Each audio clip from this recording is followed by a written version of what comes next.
Nora Calloway turned it over in her palm, studying the rust along its teeth, the way it caught nothing of the afternoon light because there was no shine left in it.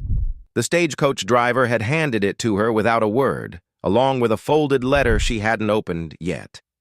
And now, the vehicle was already a retreating smear of dust on the Abadine Flats, headed back toward everything she'd ever known. The town of Sorrow Creek didn't look like its name suggested grief. It looked worse. It looked like indifference, the kind that had settled into the wood of every storefront and dried there, permanent as a brand. A barber's pole with faded stripes. A general store with a cracked window held together by a strip of rawhide.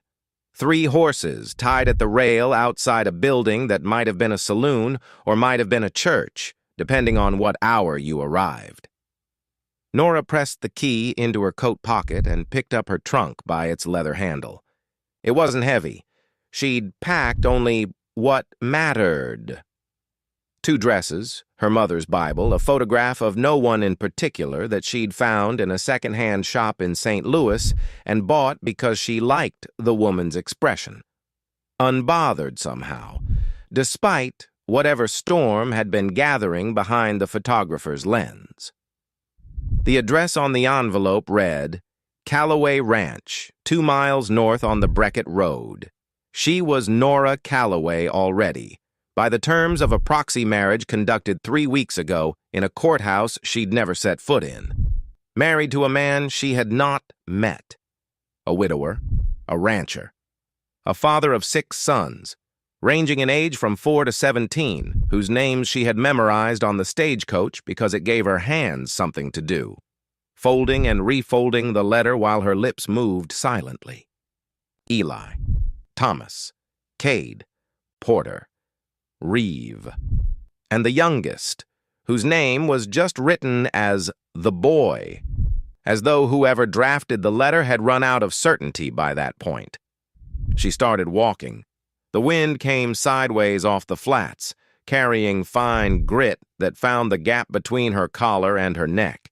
She'd mended the collar twice already. She could feel the slightly stiff ridge of her own stitching when she turned her head. Her hands, gripping the trunk handle, were not the hands she'd had at 20. She was 26 now, and the years of taking in laundry and mending other people's clothes had left their record on her skin. She didn't think about it often. She was thinking about it now. The Breckett Road turned out to be 2 ruts in the dry earth, separated by a spine of yellowed grass. A hawk circled something in the middle distance. The afternoon was burning down toward evening in that slow, reluctant way the frontier had, as if the land itself resented the coming dark and was holding the heat as long as it could. She smelled the ranch before she saw it. Wood smoke first, then something sharper underneath.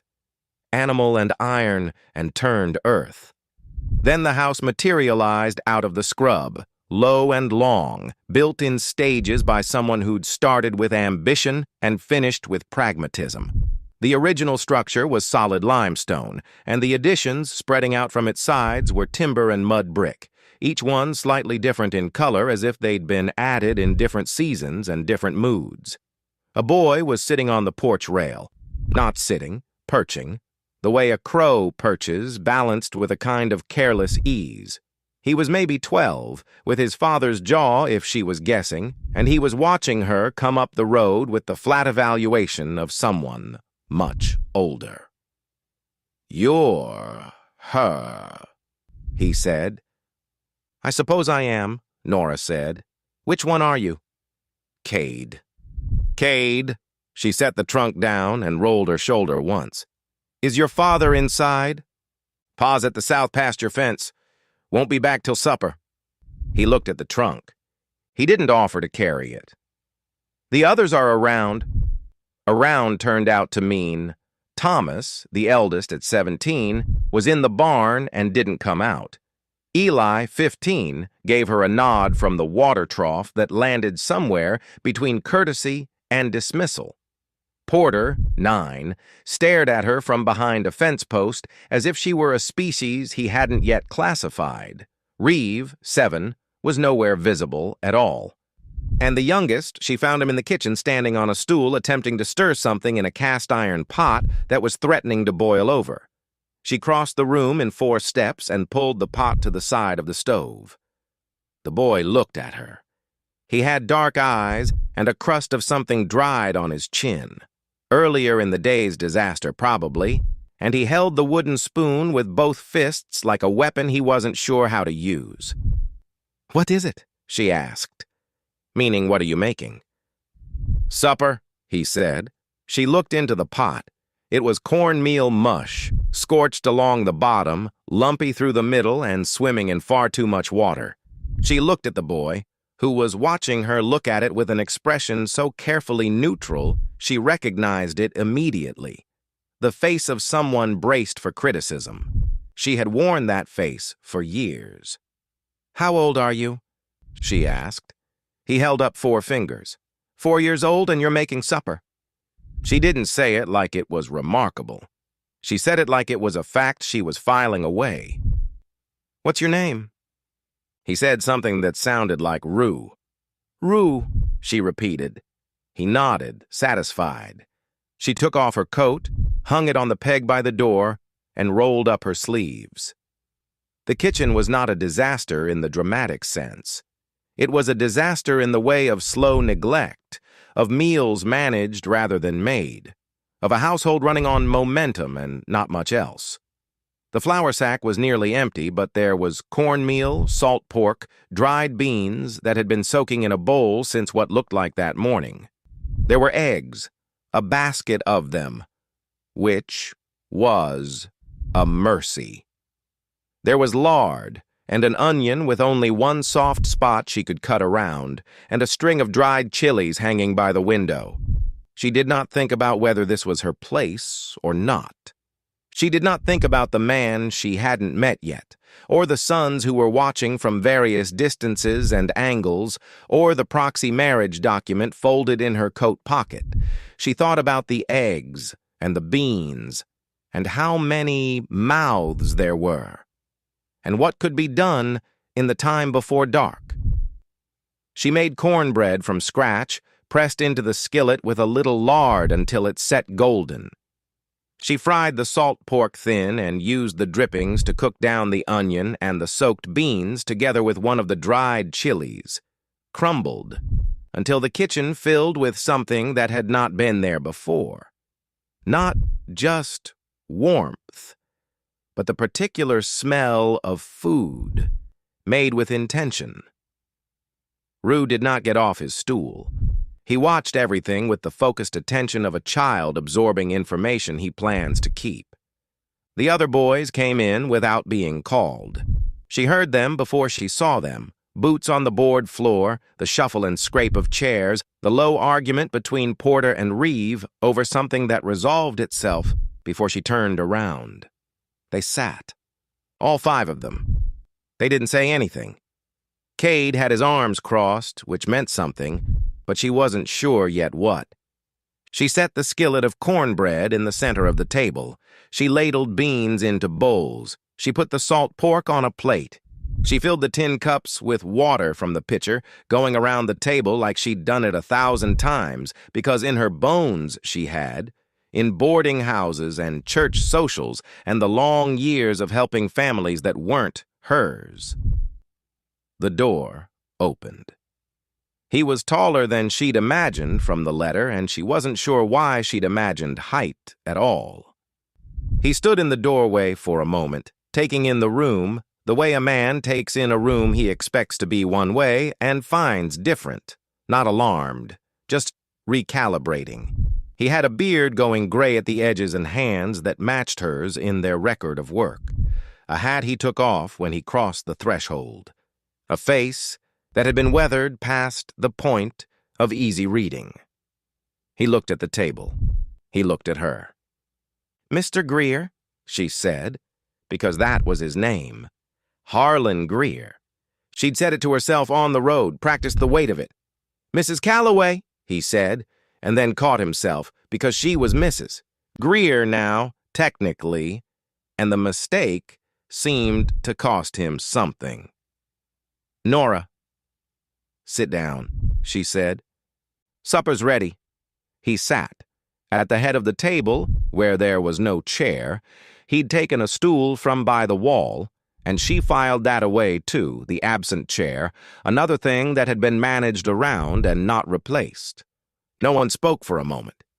Then Rue picked up his spoon and started eating, and that broke whatever had been holding the room still, and suddenly all of them were eating, and the only sounds were spoons against tin and the pop of the stove, and the wind finding some gap in the timber of the newer edition and sighing through it.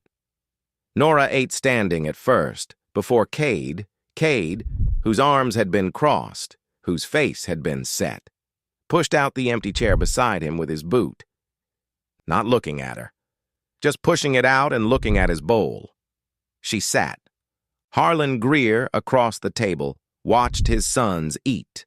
She watched him watching them, and in that watching, she saw the whole shape of the last year of his life, the management, the holding together, the decisions made late at night when there was no one to make them with. He picked up his spoon. He took a bite of the beans, he set the spoon down and was quiet for a moment. "This is good," he said, quietly, not to the room, almost to himself. "It's beans," Thomas said from the far end of the table, the first words the eldest had spoken since she'd arrived. "It's the best beans I've had," Harlan said, just as quiet. "In a long time." Thomas looked at his bowl, said nothing else. After supper, Nora washed the dishes at the basin while the boys dispersed into the evening routines she didn't yet know.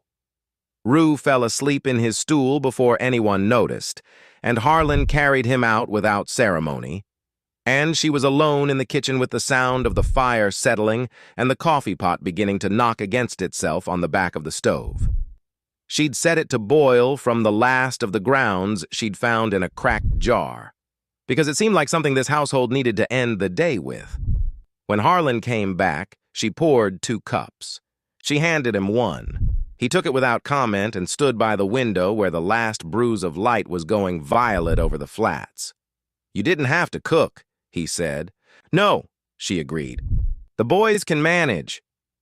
Rue was on a stool trying to make mush, she said.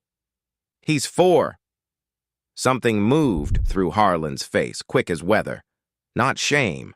Closer to the look of a man who has been managing so long, he's stopped seeing what he's managing through. "I wasn't criticizing," Nora said, because she meant it. "I was just cooking." He turned the cup in his hands. The iron key she'd been carrying all day was still in her coat pocket on the peg, and she wondered now what it opened.